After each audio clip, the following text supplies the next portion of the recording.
किसी भी मां जिसके गर्भ में शिशु है,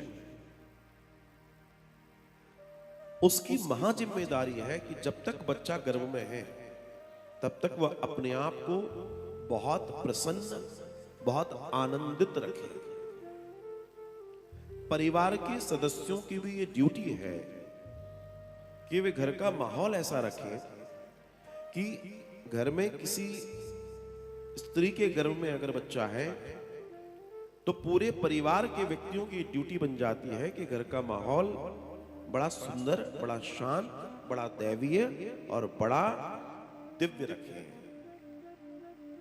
क्योंकि वो जो बच्चा है, उस बच्चे के पास जो कान है वो उसकी मां है, मुख है वो उसकी मां है। जो भी कुछ ले रहा है वो अपनी मां से ले रहा है।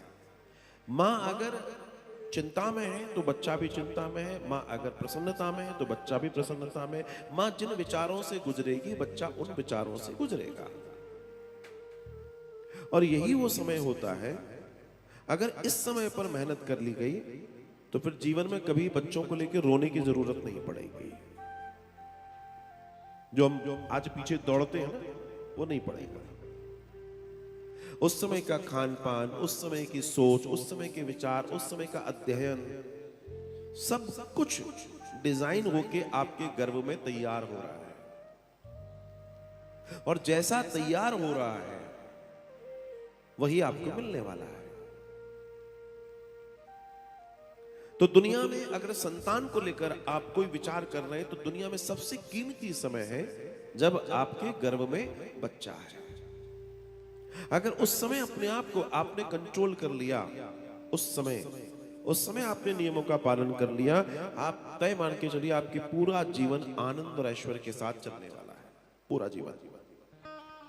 पूरा जीवन विशेष होने वाला है। और अक्सर इन चीजों पर आज ध्यान नहीं दिया जा रहा। अक्सर आज माता पिता परेशान हैं कि 1 साल का बच्चा है मोबाइल नहीं छोड़ रहा। 1 साल का बच्चा है मोबाइल नहीं छोड़ रहा। अब थोड़ा पीछे जाओ, इसके 1 साल पहले जब ये बच्चा गर्भ में था तो मां क्या कर रही थी? हमारा बच्चा कुछ खाता ही नहीं है, बाहर की चीजें खा रहा है। उस समय आपने क्या खाया था? कहीं आपने तो ज्यादा समय अपना रेस्टोरेंट के खाने में नहीं लगाया था। बहुत सारी चीजें, बहुत बारीक बारीक ध्यान दीजिएगा इन चीजों पर। वो ऐसी भाषा बोलता है तो उसने ऐसी भाषा सुनी थी क्या? पहले के समय में इस बात पर पूरा परिवार, पूरा कुटुंब ध्यान देता था। आज घर में 2-3 लोग हैं, वो तक ध्यान नहीं दे पा रहे। फिर कहते हैं कि हमारे यहां कृष्ण आ जाए। आएंगे कहां से? उसके लिए देवकी चाहिए, उसके लिए वसुदेव चाहिए। पहले माता पिता को उतना अधिकारी तो बनने की आवश्यकता है। जब वे उतने अधिकारी बनेंगे तब मामला यह होगा।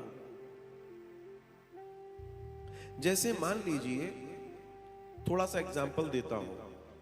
बच्चा गर्भ में है और पूरे 9 महीने में घर में ये तनाव चलता रहा कि मुझे तो अलग होना है, मुझे तो अलग होना है, मुझे तो अलग होना है, मुझे तो अलग होना है।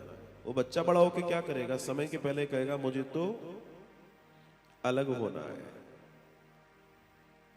ध्यान दीजिएगा, ये मैं वो विज्ञान बता रहा हूं जिस पर आज आधुनिक विज्ञान भी कहता है बात सही है।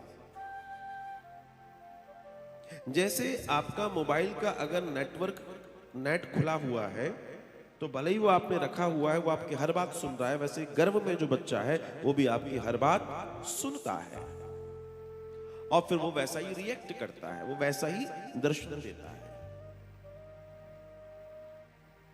तो यहां तो देवकी की चर्चा है, स्वयं परमात्मा आया है। लेकिन परमात्मा ऐसे ही नहीं आया है। देवी देवकी ने उसके लिए तप किया है पूर्व में। इतनी बड़ी कृपा ऐसे ही नहीं मिल जाती। मेरी संतान बहुत अच्छी हो, उसके लिए क्या हमने पूर्व में कुछ ऐसा किया है? ये विचारणीय है, ये अनुसरणीय है।